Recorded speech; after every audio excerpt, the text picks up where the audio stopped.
El chiché, mano a mano. no, mira, Mano a usted mano, es un pues. solo picaleo y ella requinta. Claro. No. ¿No? ¿Y usted cuenta? Yo cuento, pues yo grabo. O yo me vuelvo el manager de los tres, puede ser. Ya, mano, pues no te pases, ya estoy tú eres acaparador también, no te Julio, pases. ya. Basta, cálmate. Tanto tiempo que nos Cálmate, por conocemos, favor, cálmate. voy a hablar con la Ya, señora, ya, ella te ya. pone en breque, A ver. realmente es mi amiga.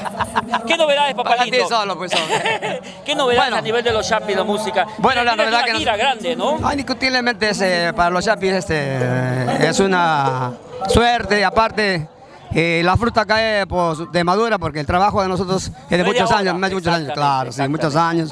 Y tenemos un público cautivo a nivel del mundo, en todos los continentes y la gira continúa, hay mucho pan que rebanar, mucha juventud en los chapis del Perú y lo vamos a hacer muy bonito por nuestro querido país que nos encanta y amamos mucho a nuestro querido Perú. No, y papá lindo, déjame decirte, sabes, los años que nos conocemos, la amistad con Jaime, contigo, Claro. te vemos chévere, bien repuesto, bien robusto, bien con el pecho fuerte.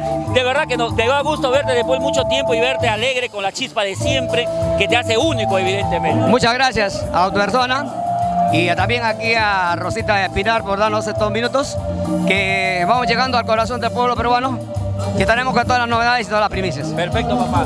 De todo corazón, que Diosito me los bendiga, señor Chapulín, a nuestro Jaimito, de verdad, Jaime Moreira.